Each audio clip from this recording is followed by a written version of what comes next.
Mental preparation কোর্সের আরও একটা সেশনে তোমাদের সবাইকে স্বাগতম।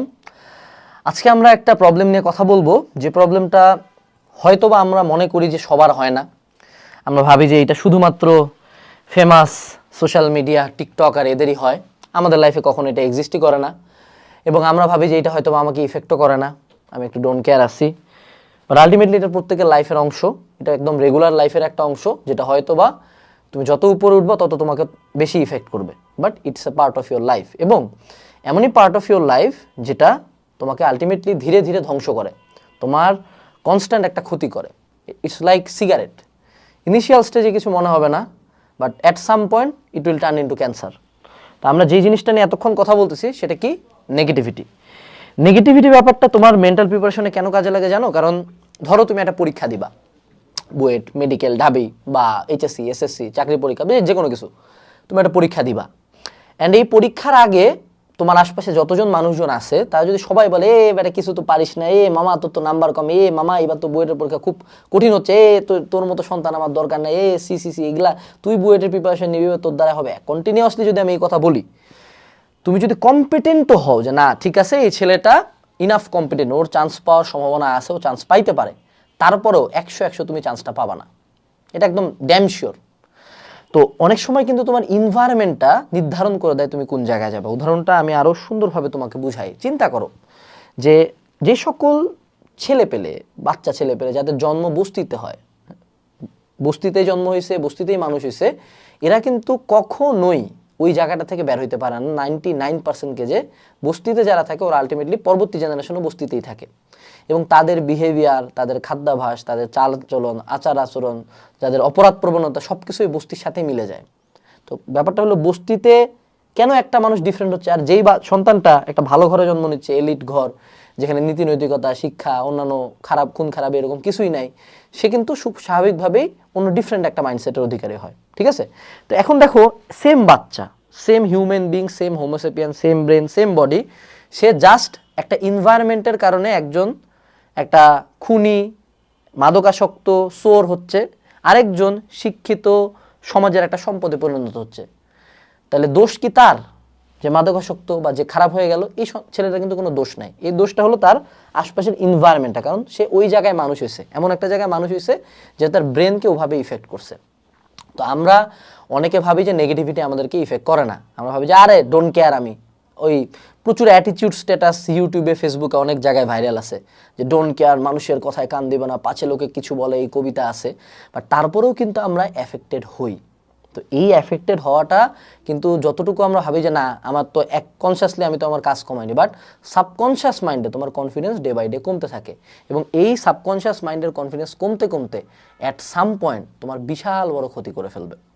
তো এখান থেকে যে কোনো মূল্যে আমাদেরকে বাঁচতে হবে, নেগেটিভিটি থেকে বাঁচতে হবে। এখন বাঁচার উপায়গুলো আমরা একটু তোমাদের সাথে শেয়ার করি। তো প্রথম যে বাঁচার উপায়টা সেটা হলো একটু আমাদেরকে ইনফ্লুয়েন্সার মেথডে যাইতে হবে। তো ইনফ্লুয়েন্সার কি? তুমি আমাকে একজন ইনফ্লুয়েন্সার বলতে পারো যে আমি আমার সোশ্যাল মিডিয়া প্রেজেন্স বা অন্যান্য মাধ্যমে মানুষকে ইনফ্লুয়েন্স করার চেষ্টা করি। রাফসান্দা ছোট ভাই, সালমান মুক্তাদির, তারপরে ধরো আর এনায়েত চৌধুরী স্যার, এরকম প্রত্যেকেই হলো এরা ওয়ান কাইন্ড অফ একজন ইনফ্লুয়েন্সার বা ফেমাস মানুষজন। ঠিক আছে? আবার ইনফ্লুয়েন্সার বাদে অনেক ফেমাস মানুষজন হইতে পারে, যেমন ধরো বসুন্ধরা গ্রুপের মালিক, ওই গ্রুপের মালিক ইলন মাস্ক, জেফ বেজোস, এরাও কাইন্ড অফ ফেমাস মানুষজন, সফল মানুষজন। এদেরকে আমি মোটা দাগে ধরতেছি ইনফ্লুয়েন্সার, কারণ এদের একটা লার্জ নাম্বার অফ পিপলকে ইনফ্লুয়েন্স করার ক্ষমতা আছে। তো তুমি যখন এই স্কেলে যাবা, লার্জ নাম্বার অফ পিপল, তো মানুষজন তোমার কথাই এফেক্টেড হবে।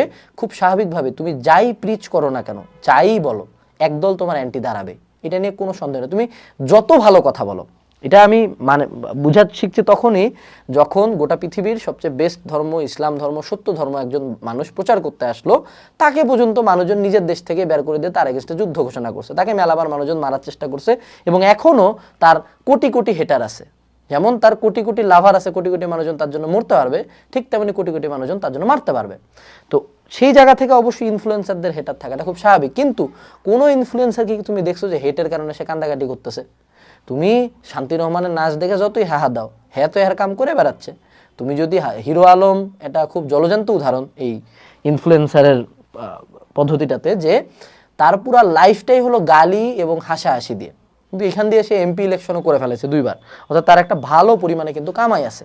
তো তারা এই পরিমাণে নেগেটিভিটি কিভাবে হ্যান্ডেল করে সেই পদ্ধতিগুলো বুঝলে আমরা নিজেদের একটা পদ্ধতি বের করতে পারবো। প্রথমত, তারা নেগেটিভিটি ফেস করে না। কেমন কথা ভাই? জানে নেগেটিভিটি হচ্ছে, তারপরে ফেস করে না কেন? আমার যদি সত্য কথা বলি, আমার কোনো পেজ, আমাদের এতগুলা পেজ, এতগুলা চ্যানেল, সব জায়গার মেসেজ, সব জায়গার কল, সব জায়গার কমেন্ট, সব জায়গার কাজকর্ম করার জন্য মেলা বড় একটা টিম আছে, ঠিক আছে? এবং এই জায়গায় যে কোনো নেগেটিভ জিনিস আসলে এটা কখনো আমাকে দেখতে হয় না, unless that's a huge issue. তো আমি যদি এইটুকু একটা ক্রিয়েটর হয়ে আমার এই ক্ষমতা থাকে বা এরকম মানুষ আমি হায়ার করতে পারি, খুব স্বাভাবিকভাবেই যারা আমার চেয়ে বড় কন্টেন্ট ক্রিয়েটর তাদের এরকম ক্ষমতা আছে, অর্থাৎ তারাও এরকম বিভিন্ন রকম মানুষজন লাগিয়ে দিছে যারা এই নেগেটিভিটিগুলো তাদের হয়ে শোষণ করে, ঠিক আছে? বিষয়টা এরকম বুলেট প্রুফ জ্যাকেটের মতো, যে তুমি গুলি মারলে ঢুকবে না কিন্তু আমার গায়ে তো আঘাত লাগবে, অর্থাৎ আমি কিন্তু জানি আমাকে নিয়ে নেগেটিভিটি হচ্ছে, তারাও জানে নেগেটিভিটি হচ্ছে, but unless I my self is in that, আমি নিজেই ওই জায়গাটাতে আসি, আমি কিন্তু ওই পরিমাণে ফিল করবো না, একটু হলে ইম্প্যাক্টটা কমবে। সো প্রথমত নেগেটিভিটি থেকে বাঁচার 1 নাম্বার উপায় হইল নেগেটিভিটি অ্যাভয়েড করা। অ্যাভয়েড করা মানে কি? যে না আমি কোনো কামই করবো না।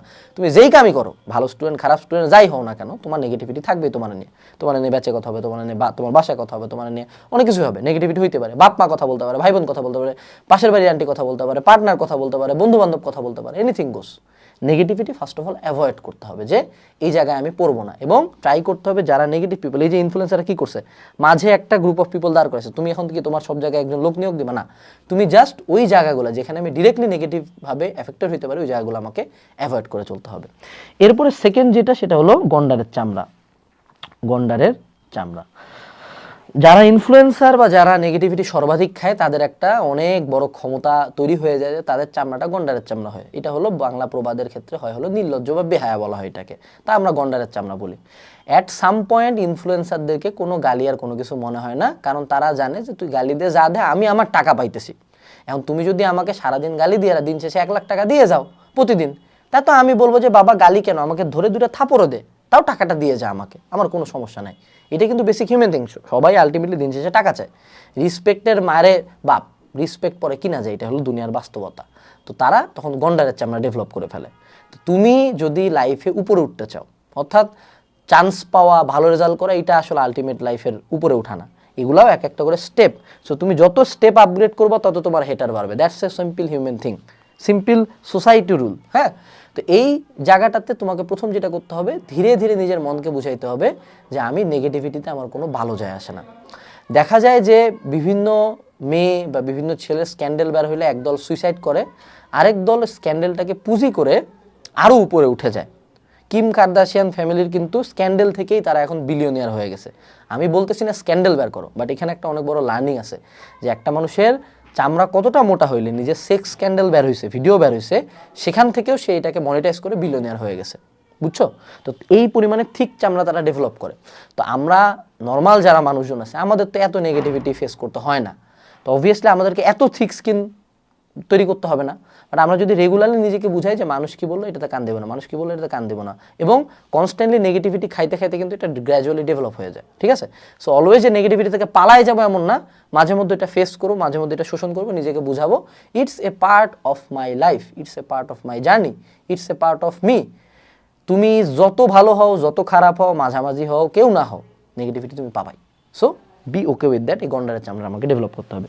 এরপরে আরেকটা বলবো, সেটা হলো অ্যাভয়েড নেগেটিভ পিপল। দেখো আমাদের লাইফে 2 ধরনের মানুষ থাকে, পজিটিভ পিপল, নেগেটিভ মানুষ। তো কিছু মানুষজন আছে যাদের সাথে তুমি বলবো যে মামা আমি আজকে তো ইঞ্জিনিয়ারিং প্রশ্ন ব্যাংক করলাম, আমি তো ইঞ্জিনিয়ারিং প্রিপারেশন নিব, আজকে থেকে শুরু করতেছে। বলছি এ মামা আরে বলিস না রে, ইঞ্জিনিয়ারিং কোশ্চেন ব্যাংক এত কঠিন, আরেক বড় ভাই তো ইঞ্জিনিয়ারিং কোশ্চেন ব্যাংক করছিল, তো হ্যাঁ তো এখন কোথাও চান্স পায় না, হ্যাঁ এখন পড়াশোনা ছেড়ে দিয়ে সবজির দোকান করতেছে। বা তুমি বলবে মামা একটা ব্যবসা শুরু করতে যাচ্ছি, ব্যবসা শুরু করছি কাপড়ের, তুই লাইক দিস পেজটাতে। বলছি আরে কিসের ব্যবসা রে, এই কাপড়ের ব্যবসা করে তো একদম দেউলিয়া হয়ে গেছে, এলা তোর শোভা পায়, তুই কেন ব্যবসা করি ওটা পর। মানে তুমি ওই টাইপের মানুষজনকে যাই বলবা, যাই করবা, হ্যাঁ তোমার সমালোচনা করবে, একটা নেগেটিভ কথা বলবে। আরেক দল মানুষ আছে তোমাকে দেখতে পারে না। ব্যাপারটা হলো হেটার কয়েক ধরনের হয়। একদল হেট করে কারণ তোমার সাথে তার আইডিওলজি মিলে নাই, আরেক দল হেট করে কারণ এইটাই ওর কাজ, ওর লাইফে এইটাই লক্ষ্য। এখন আমাকে কেউ যদি হেট করতে চায় হইতে পারে, কেউ চেহারার জন্য করে হইতে পারে, কেউ কথার জন্য করে হইতে পারে, কেউ লাইফস্টাইলের জন্য করে হইতে পারে, কেউ হিংসা থেকে করে হইতে পারে, কেউ এমনি আমার সাথে আইডিওলজি মিল কেন হইতে পারে, কেউ এমনি হেট করে। তো ওভারঅল নেগেটিভ পিপলের কিন্তু একটা বড় দল আছে। এই নেগেটিভ মানুষজন তোমার বাপ মা, ভাই বোন, পাশের বাসার আন্টি, আত্মীয় স্বজন, বন্ধু বান্ধব যে কেউ হইতে পারে। যখনই নেগেটিভ পিপল আসবে এই মানুষগুলোকে অ্যাভয়েড করতে হবে। নট লাইক দ্যাট তাদেরকে পুরা লাইফ থেকে কাট অফ করে দিব, এরকম না। নেগেটিভিটি যে কোনো জায়গা থেকে আসতে হবে। কাট অফ করলে তো তুমি একা হয়ে যাবা, একা হয়তো বাঁচতে পারবে না সমাজে। তো সেখানে তোমাকে যেটা করতে হবে, এই মানুষগুলোকে অ্যাভয়েড করতে হবে। অর্থাৎ এদের সাথে বেশি কমিউনিকেশন, বেশি শেয়ারিং, বেশি কথাবার্তা বলার দরকার নাই। এরা সুযোগই যাতে না পায় তোমাকে নেগেটিভিটি দেওয়ার। এই মানুষগুলোকে অ্যাভয়েড করে রাখবে এবং লাইফে পজিটিভ মানুষজন রাখবা। বিশ্বাস করো, ধরো ওই যে কান চিলে নেওয়া যাওয়ার একটা গল্প আছে। একটা ছেলে দৌড়াচ্ছে, কি হয়েছে, চিল একটা উড়ে গেছে, কে জানি ওকে বসে তোর কান তো চিলে নিয়ে গেছে, ও দৌড়ায়, সবাই দেখছে, ওকে বলে কি হয়েছে, কান চিলে নিয়ে গেছে, সবাই পিছনে দৌড়ায়, ঠিক আছে। তো কেউ কিন্তু আলটিমেটলি কানটা চেক করে না যে কানটা ওখানে আছে কিনা, সিল কিন্তু আলটিমেটলি কান কিন্তু নিয়ে যায় না। তো এই জায়গায় তোমাকে মনে রাখতে হবে যে মানুষের কথাবার্তা তোমার উপর ইফেক্ট করে। তো চিন্তা করো, ধরো তোমার একটা সার্কেল আছে যারা, যেখানে প্রত্যেকেই ভালো পড়াশোনা করে, প্রত্যেকে হার্ড ওয়ার্কার, প্রত্যেকে একে অপরকে পড়াশোনায় হেল্প করে এবং প্রত্যেকে বলে যে মামা তুই যে পরিমাণে এফোর্ট দিছিস ইনশাআল্লাহ তো চান্স হবে। যদি এমন কোনো বাপ মা থাকে যদি বলে যে না বাবা তুমি যা করো আমি আমার ফেইথ আছে তোমার উপর, তুমি যে পরিশ্রম করছো তোমার চান্সটা হবে। তো এই ছোটোখাটো ওয়ার্ডস অফ অ্যাফার্মেশন কিন্তু আমাদের মানে মোটিভেশন লেভেল, আমাদের কাজের দক্ষতা অনেক গুণে বাড়ায় দেয়। সো লাইফের নেগেটিভ মানুষগুলোকে কাট অফ করা শিখতে হবে। এটা যদি তুমি না করতে পারো, তোমার এটা গার্লফ্রেন্ড হোক, বয়ফ্রেন্ড হোক, সে যদি কনস্ট্যান্টলি তোমাকে ডাউন করার চেষ্টা করে, অ্যাট সাম পয়েন্ট তুমি ডাউন হবা, তুমি কখনোই এই নেগেটিভিটি থেকে কাটায় উঠতে পারবা না। সো এই টাইপের মানুষজন কাট অফ করে লাইফে পজিটিভ মানুষজন ঢুকবে, যারা তুমি যাই করো না কেন তালি বাজাবে। মেজরিটি অফ দ্য টাইম এটা আমাদের মেজরিটি বাবা মাই কিন্তু এই টাইপের, যে তুমি যা করো না কেন তারা তোমাকে সাপোর্ট করে। কিছু বাবা মা সাপোর্টিভ হয় না, তো সেক্ষেত্রে তাদের ক্ষেত্রেও অ্যাভয়েড করে চলতে হবে। কারণ তুমি যত নেগেটিভিটি নিবা এটা তোমার আলটিমেটলি এনার্জি ড্রেন করবে। এটা ফাইট করার জন্য তো তোমার একটা মেন্টাল এনার্জি লাগতেছে, সো এটা কিন্তু আলটিমেটলি তোমার জন্য ভালো না। এরপরে আসো, সেটা হলো প্রতিবাদ। নেগেটিভিটি নিয়ে কিন্তু কয়েক টাইপের গেম খেলা যায়। যেমন ইনফ্লুয়েন্সাররা যেটা করে, বা বর্তমানে তো আইন ডিজিটাল নিরাপত্তা আইন যথেষ্ট স্ট্রং। সো তুমি যদি অ্যাকচুয়ালি আমার পার্সোনাল লাইফ নষ্ট করে বা মানহানি করে অ্যাকচুয়াল কিছু করো এবং কেউ যদি তোমার পিছনে লাগতে চায় তুমি কিন্তু লাগতে পারবা। বাট নর্মাল মানুষজন তো আসলে আমরা মানে কেস টেসে অবশ্যই যাইতে চাবো না। কেউ আমাকে গালি দিলে আমরা যেটা করব সেটা হলো প্রতিবাদ করব। কেউ যদি কনস্ট্যান্টলি আমাকে নিয়ে নেগেটিভ কথা বলে, কনস্ট্যান্টলি আমার মাথায় নেগেটিভ জিনিসপাতি ঢুকায়, কনস্ট্যান্টলি আমার পিছন দিকে কথা বলেই যাচ্ছে, আমার যদি সক্ষমতা থাকে I will talk to him or her, আমি তার সাথে কথা বলবো। আমি তাকে বলবো এই জিনিসটা আমি একেবারেই পছন্দ করতেছি না, এই জিনিসটা যাতে ফার্দার না বলা হয়। যখন আমি এটা বলবো সে অবভিয়াসলি জিনিসটা বোঝার চেষ্টা করবে। এখন আমরা একদল আসি যে ওই যে স্কুলে বুলিং হচ্ছে, বুলিং হয়েছে দেখে আজকে আমার এই অবস্থা। বাবা বুলিং তুই নিছিলি কেন?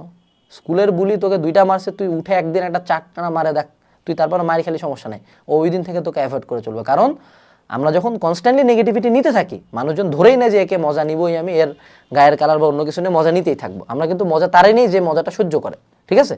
যে সহ্য করে না, যে প্রতিবাদ করছে, যেমন আমাকে স্কুলে একটা সময় মানুষজন পাগল বলতেছিল। তো এই জিনিসটা আমি আমার মাকে বলার পরে বসে যে বলবো ওকে ধরে মারবি, আমি এক বেটাকে মাটিতে ফেলায় মারছি, ঠিক আছে। তারপর দ্বিতীয়জন আরেকজনের কলার ধরে ফেলছিলাম, তারপর অ্যাট সাম পয়েন্ট তারা এই কথাটা বলে না। কারণ আমি যদি এটা না করতাম এখন আমার নাম মানুষজন পাগল উঠাই দিত, ঠিক আছে। তখন কথাটা স্কুলে আমার নাম কেন পাগল উঠছিল, কারণ আমি সারাদিন পড়তাম বসে বসে। তো এটা কিন্তু একটা পজিটিভ থিং। আচ্ছা, তো প্রথমত প্রতিবাদ করতে হবে, প্রথমত না, এটা হলো থার্ড পয়েন্ট যে আমাদেরকে নেগেটিভিটি নিয়ে প্রতিবাদ করতে হবে, ওকে। আর আরেকটা যেটা সর্বশেষ মেন্টালিটি, যেটা সবাই তোমাকে লাস্টে বলে, যে লাস্টে না শুরুতেই বলে, আমি এটাকে সর্বশেষ রাখতেছি, এটা হলো ডোন্ট কেয়ার মেন্টালিটি। যে মানুষ কি বললো শুধু না, এই কথা এখন বলা সহজ, মানা খুবই কঠিন, unless you have something different from them. অর্থাৎ আমি যদি আনলেস বুয়েটে পড়ি তাইলে আমার হয়তোবা অন্য যে এইচএসসিতে পড়া একটা স্টুডেন্টের কথা শুনে গায়ে লাগবে না। এখন আমি যদি নিজেরই কিছু না থাকে, যে আমি নিজেই আমার রুমের মধ্যে সারাদিন বয়ে থাকি, আমার লাইফে অ্যাচিভমেন্ট বলতে কিছু নেই, আমি আমার নিজের লাইফ নিয়ে হ্যাপি না, তখন কিন্তু কেউ আমাকে গালি দিলে আমার গায়ে খুব বেশি লাগা যাবে। এই জন্য তুমি দেখবো যে অনলাইনে যারা ওয়ারিয়ার আছে, টাইপিং ওয়ারিয়ার, ওরা কিন্তু এরকম সারাদিন টাইপ করতে থাকে। মানে ফেসবুকে ঝগড়া লাগলে, মানে এত বড় বড় জিনিস ওকে সামনে আসে তাকাইতে বলবো, ওখানে মনে করো নাই হয়ে গেছে, পালাই গেছে। তো ডোন্ট কেয়ার মেন্টালিটিটা তুমি ধীরে ধীরে চাইলে ডেভেলপ করতে পারো, বাট এই ডোন্ট কেয়ার মেন্টালিটির সাথে বেহায়াপনা মিলাবা না।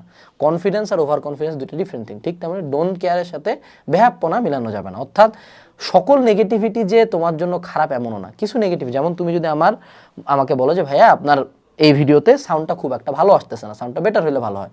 আমি যদি বলি এই তুই কি জানিস এটার মাইক্রোফোনের দাম কত, তুই আমাকে ছোট করার চেষ্টা করছিস, তুই বলতেছিস আমার কথা শোনা যায় না, আমার ভয়েস কি লো, হ্যাঁ তোরে দেখে নিব, তাহলে কিন্তু রং হলো। তুমি কিন্তু জাস্ট নর্মালি আমাকে অ্যাপ্রোচ করছো তোমার ভালোর জন্য, প্লাস আমার ভালোর জন্য, যে সাউন্ডটা যাতে জোর হয়। তো এই জায়গায় যখন গঠনমূলক সমালোচনা হবে সেটাকে নেগেটিভিটিতে ঢুকায় ডোন্ট কেয়ার হবে না। নেগেটিভিটি আসলে আগে অ্যানালাইজ করবা যে এখান থেকে আদৌ বেটার কিছু করা সম্ভব কিনা। কারণ ওই যে নিন্দুকের বাসি আমি সবচেয়ে ভালো, সে হলো মানে যে কোনো সময় আমার ভুল টুল ধরে দেয়, আমাকে নিজেকে কষ্ট করতে হয় না।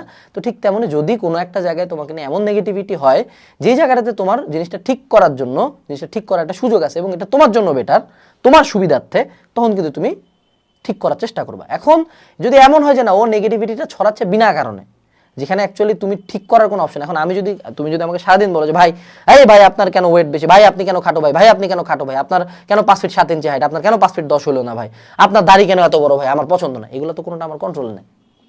ওয়েটটা আমার কন্ট্রোল আছে, আমি তাহলে কি করবো, আমার ওয়েটটা ঠিক করতে পারবো, দ্যাটস ইট। বাট আমার হাইট আমি চেঞ্জ করতে পারবো না, আমি আমার দাড়ি চেঞ্জ করতে পারবো না, দ্যাটস ইট। তো এই দুইটাতে যে নেগেটিভিটি ছড়াচ্ছে এটা আমাকে ডোন্ট কেয়ারে রাখতে হবে। সর্বশেষ প্রথম যে নেগেটিভিটিটা ওয়েট কমানোর ক্ষেত্রে, ঠিক আছে, I can improve my weight, এটা আমার বডির জন্য ভালো, প্লাস তার যদি পছন্দ হয় খুব ভালো, ওকে ঠিক আছে। এরপরে আসো, সেটা হলো হাডুডু।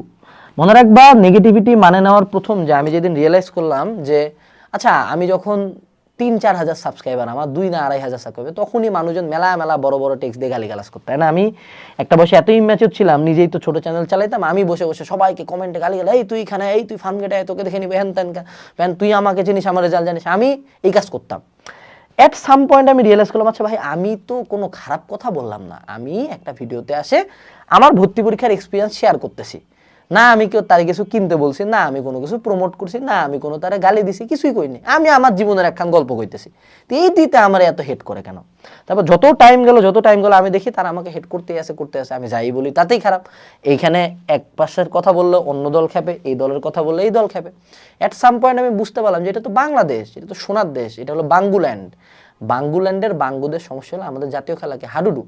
আল্লাহর কসম বাংলাদেশে তুমি যাই করো যদি আমজনতার চেয়ে একটু 1% ভালো হয়, এ তোমার হেট করবে, ঠিক আছে। এরা চায় যে তুমি সারাদিন ডিপ্রেস থাকো, তোমার লাইফে 1 পয়সা টাকা না থাকুক, তুমি গরিব থাকো, তুমি না খায় মরে যাও, তোমার মায়া না থাকুক, তোমার পোলা না থাকুক, কিছু না থাকুক, তুমি পুরো ডিস্ট্রয় হয়ে ধ্বংস হয়ে মরে যাও, তাইলে এরা হ্যাপি। মানে তোমার লাইফ যত ডাউনগ্রেডে এদের হ্যাপিনেসের কার্ভ তত উপরে, তুমি যত হ্যাপিনেসের কার্ভে উপরে উঠবা এদের হ্যাপিনেসের, মানে তোমার হ্যাপিনেস আর মানুষের হ্যাপিনেস হলো ব্যস্তানুপাতিক। তুমি যত হ্যাপি মানুষ তত অসুখী, তুমি যত অসুখী মানুষ তত খুশি। এই জিনিসটা যখন আমি বুঝলাম, তার মানে এই দেশে আমারে যদি উপরে উঠতে হয় এগুলা কথা কানেই নেওয়া যাবে না।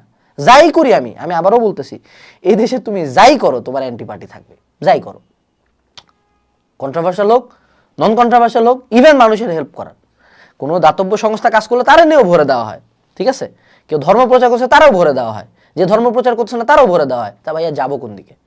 যাবা হলো তুমি তোমার যে রাস্তা সেদিকে যাওয়া, মানুষ যা করার করবে। আমি এখানে অলওয়েজ লাইফের মেজরিটি জিনিস পেতে আমি বেল কার্ভ দিয়ে বুঝাইতে চেষ্টা করি। এই যে দেখো তুমি যখন টপে যাবা তুমি কার্ভের এই জনতার অংশ হচ্ছ, ঠিক আছে। এই বাকি সবাই কিন্তু তোমার পিছনে, এইখানে বাকি যতজন, এই যে 95% প্লাস মানুষজন কিন্তু তোমার পিছনে, তুমি এই দলটাতে যাচ্ছ। তো যখন তুমি বাকিদের চেয়ে বেটার একটা লাইফে এই জায়গায় যাচ্ছ, স্বাভাবিকভাবে এরা তো খুশি হবে না। তুমি নিজেকে প্রশ্ন করো দেখি যে মানুষ কাকে হেট করে। তুমি কি রিক্সাওয়ালাটারে কাজে কইছো তোরা আমি দেখতে পারি না, তুমি কইছো আয়মান সাদিক রে, ঠিক আছে, তোরা আমি দেখতে পারি না, হালার পলা বেশি পজিটিভ। তুমি কোনো র্যান্ডম ভাইয়ার নিয়ে কথা কইছো, তুমি কইছো আমারই নিয়ে, কারণ আমার একটা অডিয়েন্স বেস আছে। অর্থাৎ তুমি যত তোমার দেশের সবচেয়ে বেশি সিকিউরিটি নিয়ে কে চলে, প্রধানমন্ত্রী, হ্যাঁ তো দেশের প্রধানমন্ত্রী, হ্যার ফিস কি সবচেয়ে বেশি হেটার গোটা বাংলাদেশের মধ্যে সবচেয়ে বেশি হেটার কার হবে? নিঃসন্দেহে দেশের প্রধানমন্ত্রী হবে, তারপর হবে মন্ত্রী, তারপর হবে সচিবের। কেন? কারণ যে যত উপরে গেছে মানুষ তারা তত বেশি বিনা কারণে হেট করে। সে ভালো করুক খারাপ করুক তারা আমি দেখি বা পাই না। আবার এখানে একটা অন্য স্টোরিও আছে যে তুমি যত উপরে যাবা ঠিক তত পরিমাণে মানুষজন তোমাকে ভালোবাসবে। আমি এই কথাটা একটা স্ট্যাটাসে লিখছিলাম এবং এটা আমি বিশ্বাস করি যে তুমি যদি 10,000 মানুষজনের ভালোবাসা চাও, তুমি 100 মানুষের গালি খাইতেই হবে তোমাকে, এটা বাস্তবতা। যদি আমার নবী মহানবী হযরত মুহাম্মদ সাল্লাল্লাহু আলাইহি সাল্লাম মানব জাতির ইতিহাসে সর্বশ্রেষ্ঠ মানুষ, হেরে যদি মানুষ হেট করতে পারে, আমি তো পাপী নিকৃষ্ট একটা মানুষ, আমি নিকৃষ্ট পাপী বান্দা, আল্লাহ আমারে কেন হেট করবে না? আমারও হেট করতে পারে, সিম্পল এজ দ্যাট। এরপরে চলে আসো 2টা লাইন। তোমার যদি মানুষের কথা নিয়ে ভাবার সময় থাকে তার মানে তুমি ইনাফ ব্যস্ত না, এটা মনে রাখবা। মানুষের কথা নিয়ে তারাই ভাবতে পারে যে হালার পোলা বইয়া আছে ফেসবুকে স্ক্রল করতেছে, হ্যাঁ এই তুই কথা বলে কেন শুরু করলো, কিন্তু যার ফেসবুক চালানোর টাইম নেই ও কিন্তু কারণে সমালোচনা করতেছে না। তুমি কখনোই তোমার চেয়ে উপরের লেভেলের কাউকে তোমাকে নিয়ে সমালোচনা করতে দেখবা না। যে সমালোচনা করছে সে কোনো না কোনোভাবে তোমার চেয়ে একটু ডাউনগ্রেড আছে, এই জন্য সে সমালোচনা করতেছে। সো নিজের লাইফের প্রায়োরিটি সেট করো, ওই দিকে দৌড়াও, মানুষ কি বলতেছে এগুলো অটোমেটিক্যালি ডাউন হয়ে যাবে, এত কোনো ট্যাকটিক্সও লাগবে না। তুমি যখন সারাদিন পড়াশোনা করবা, তুমি যখন নিজের আউটপুট দেখবা, অ্যাট সাম পয়েন্ট মানুষ কি বলতেছে এটা you don't even care about it, ঠিক আছে? এবং আরেকটা লাইন, সেটা হলো যে নেগেটিভিটি নেওয়ারও কিছু সোর্স থাকা উচিত। কিছু সোর্স থাকা উচিত বলতে আমি পার্সোনালি নেগেটিভিটিটাকে সেলফ গ্রোথের অংশ ধরি, যে আমার ভুলগুলোকেও ধরে দিচ্ছে, বাট বোগাস ভুল ধরি না। এবং এখানে আরেকটা লাইন আছে যে if you have any problems with me call me on my number, if you don't have my number then your problem isn't valid. এই টাইপের একটা কথা, যে তোমার যদি অ্যাকচুয়ালি আমাকে নিয়ে ইস্যু থাকে তাহলে তুমি আমাকে কল দাও, যদি আমার নাম্বারই তোমার কাছে নেই তার মানে তুমি আমি এতটা ক্লোজই না যে তোমার আমাকে নিয়ে ইস্যু হবে, তোমার কথা আমি দাম দিব না। যদিও কথাটা খুবই উগ্র শোনায়, বাট টু সাম এক্সটেন্ট এটা কিন্তু লাইফে প্রযোজ্য। তা আমরা এই টোটাল সেশন শেষে যেটা বুঝলাম যে নেগেটিভিটি আমরা কিভাবে ফাইট করব, নেগেটিভিটি কিভাবে খারাপ করে, মুদ্রা কথা হলো এটা ধীরে ধীরে নিজের মাথার মধ্যে ডেভেলপ করবা। কারণ আমাদের সমাজে এমনও স্নোফ্লেক মানুষজন আছে যারা নেগেটিভিটি না নিতে পারে আত্মহত্যা করে। আমাদের সমাজে এমনও মানুষ আছে যারা নেগেটিভিটিটাকে ইউজ করে এটাকে তারা পুরো ক্যারিয়ারই বানায় ফেলে। তা আমার চোখে আত্মহত্যাকারী, নেগেটিভিটি নিয়ে হার মানে যাওয়া এরকম মানুষের চেয়ে ওই ক্রিঞ্জ টিকটকার, ওই ক্রিঞ্জ হিরো আলমই আমার চোখে হিরো। কারণ সে এত কিছুর পরেও টিকে আছে, তার সব কিছুই নোংরা, সব কিছুই খারাপ, আই হেট হিম, বাট সে তো তার জায়গায় সফল। আর বাকি একজন একটা ভিডিও বানাইছে, বুয়েটের একটা পোলা খুব ভালো ক্লাস নিছে, 2টা হাহা পড়ছে, ও ক্লাস অফ করে দিয়ে বলছে অনলাইনে আর কোনোদিন ক্লাস নেব না। সে লস করলো, হিরো আলমই জিতে গেল। সো লাইফে জিততে গেলে নেগেটিভিটি অ্যাভয়েড করতে হবে, পজিটিভ মানুষজনের সাথে থাকতে হবে এবং নেগেটিভিটিটাকে সহ্য করার ক্ষমতা রাখতে হবে। মনে রাখতে হবে it's a part of your life. তুমি মানুষ, তুমি সমাজে যদি বসবাস করো তোমার নেগেটিভিটি থাকবে। আসসালামু আলাইকুম, টাটা।